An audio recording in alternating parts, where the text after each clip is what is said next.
안녕하세요. 박래호입니다. 중국 역사에 고찰되는 미인의 16번째 이야기. 중국에서 유일하게 여성 황제가 된 무미랑, 측천무후가 악녀의 반열에 오른 이야기를 지난 편에 이어서 이어지게 됩니다. 무미랑이 당태종의 제인이라고 하는 후궁으로 있을 때에 북방의 흉노족이 당태종이 사냥과 말을 좋아한다는 걸 알고 사자총이라고 하는 야생마 한 마리를 선물하게 됩니다. 그러자 당태종이 이 말을 직접 길들이려고 하지만은 이 말이 너무 거칠고 또 성질이 사나워서 제압을 못하고 있다 보니까 이것을 본 무미랑이 당태종에게 이렇게 이 얘기를 합니다.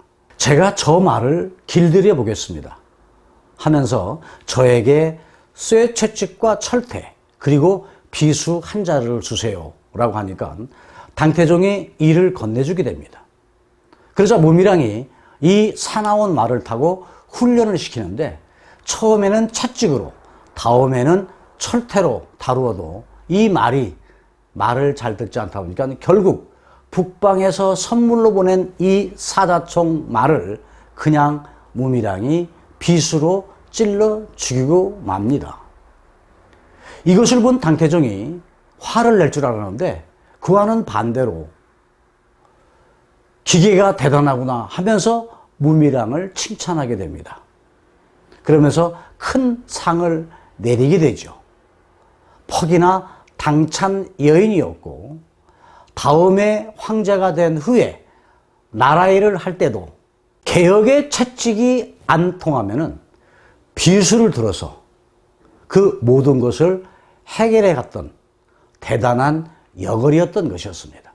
그런 가운데 당태종도 나이가 들어서 병석에 들어눕게 되는데 이때 무미랑이 지극정성으로 황제 곁에서 밤을 지새워가면서 병간호를 하게 됩니다. 이때 세자인 당태종의 넷째 아들인 이치가 무미랑에게 반하게 되죠. 결국 당태종은 세상을 떠나게 되는데 이 시대에는요, 황제가 죽게 되면은 법도에 따라서 자식이 없는 후궁은 절에 들어가서 평생 비구니로 살아가야 하는 출가를 해야만 했습니다. 그래서 무미랑은 22살 때에 감업사라고 하는 절에 출가해서 2년 동안 승려 생활을 하고 있는데 당태종의 뒤를 이어받은 아들 이치가 무미랑을 자주 찾아오게 됩니다. 당고종에게는 부인인 황후 유씨가 있었는데 황후가 볼 때 퍽 눈의 가시 같은 미운 후궁 하나가 있었습니다. 소속비라고 하는 후궁인데 당고종의 사랑을 다 차지하고 있다 보니까 황후는 질투심으로 속을 끓고 있었는데 또 이때 황제가 자주 감업사에 가서 무미랑을 만난다고 하는 소식을 듣고 황후로서는 무미랑에 대한 질투심이 없었던 건 아니었지만은 황후가 생각할 때 고종의 마음이 자기한테보다는 소속비에게 더 가고 있다고 하는 생각만 가지고 소속비를 황제에게서 멀리 하려고 하는 생각을 하면서 황후가 무미랑을 이용하게 됩니다.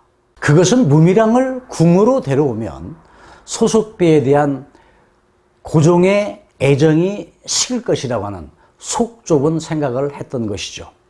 그래, 무미랑을 데려오면 소속비와 무미랑이 서로 질투하게 될 것이고 그러면 결국은 황제의 마음이 내게로 올 것이야.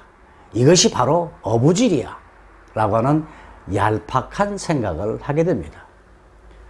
결국은 무미랑이 황궁으로 되돌아오게 된 것은 황제도 아니요 무미랑 자신도 아니고 황후로 인한 것인데 이것은 여우를 잡겠다고 호랑이를 불러들인 꼴이 된 것입니다. 이렇게 해서 황궁으로 돌아온 무미랑은요, 황후인 유씨와 소속비 다음으로 가는 쥐인 소이가 됩니다. 결국은 고종은 아버지의 후궁을 데려온 것인데 고종 황제보다 무미랑이 4살이 더 많은 연상의 여인이었지만 이 둘의 사랑은 퍽이나 깊었습니다. 무미량은 사남 이녀의 자식을 낳아서 당고종 이치의 사랑을 독차지하게 되면서 권력의 욕심을 부리게 되는데 그것은 황후가 되고자 했던 것입니다. 그래서 무미량은요, 궁에 들어와서 첫 단계로 황후와 모사를 꾸며가지고 소속비를 퇴궁시키고 이어서 황후를 밀어내려고 호시탐탐 그 기회를 노리고 있는 가운데 무미량이 딸을 낳게 됩니다. 그러던 어느 날 아이를 좋아하는 황후 유씨가 무미량의 처소에 찾아와서 웅주라고 이름이 지어진 공주를 보고 가는데 이때 무미량이 바로 자신의 손으로 생후 2개월 된 자신의 딸을 목을 졸라 죽이고 이불을 덮어서 이 공주가 질식해서 죽게 만들지요. 그리고는 이 딸이 죽은 것은 황후의 소행이라고 모함을 하게 됩니다. 그것은 황후를 없애고 자신이 황후가 되려고 자식을 도구로 삼은 것이었던 것입니다. 이렇게 황후 유씨를 모함하니 결국 무미량의 뜻대로 황제는 황후 유씨를 폐서인시키고 무미량을 황후로 책봉하게 됩니다. 고종은 마음이 연약하고 몸이 허약해서 나중에는 중풍으로 병석에 들어 눕게 됩니다. 그러다 보니까 무미량과 사이에서 난 큰아들 이충을 태자로 책봉하는데 이 이충은 총명하고 겸손했지만 엄마인 무미량의 뜻을 자주 거스리다 보니까 결국 엄마가 술에 독을 타서 자신이 낳은 아들을 독살시키게 됩니다. 그래서 둘째 아들인 이연이 태자가 되는데 어머니 축천무후가 정무에 간섭하는 등 전행을 일삼다 보니까 이를 보다 못한 태자 이연이 무축정인 무미량을 비판하다가 결국 엄마에 의해서 위배당해가지고 결국 되돌아오지 못하고 이연은 자살로 생을 마감하고 맙니다.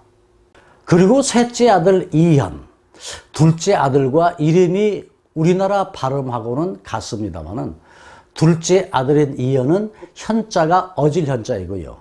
셋째 아들인 이현은 현자가 나타날 현자입니다. 하여튼 간에 셋째 아들 이현이 태자가 되지요. 그러던 중 3년 후 무미량의 남편 태자의 아버지인 고종이 중풍으로 죽게 되자 태자 이현이 황제가 되어서 중종이 됩니다. 이때 무미량의 욕심은 날로 커지게 되죠. 그래서 자신의 아들 황제인 중종을 예전에 황후 유씨의 아버지 유현정과 나랏일을 공단했다고 뒤집어 씌워가지고 결국은 이 황제를 폐위시키고 넷째 아들 이단을 황제로 올리게 됩니다. 이 황제가 바로 예종입니다. 그런데 이 예종도 어머니가 귀향을 보내버리고 이때부터 무미량은 모든 실권을 장악하고 모든 정사를 직접 관장하면서 자신이 당나라 황제가 되어서 무축천, 축천무후가 되는 중국의 유일한 여성 황제가 탄생하게 되는 것입니다. 무축천의 출현은 중국 역사의 거대한 한 페이지를 장식하게 되는데 그녀에 대한 후세인들이 비판적인 평가를 분분하게 하고 있지만 그녀가 남긴 역사의 많은 자취는 지우지는 못할 것입니다. 개혁의 채찍이 통하지 않으면 비수를 들이대서 개혁을 해왔던 대단한 여걸이었죠. 측천무후, 중국 역사에 여러 가지 유일한 기록을 남긴 진정한 여자 황제 측천무후. 중국 역사에 고찰되는 미인의 이야기, 여황제 무축천 이야기는요, 다음 17번째 나머지 이야기로 이어지도록 하겠습니다. 다음 편에서 뵙겠습니다. 시청자 여러분, 감사합니다.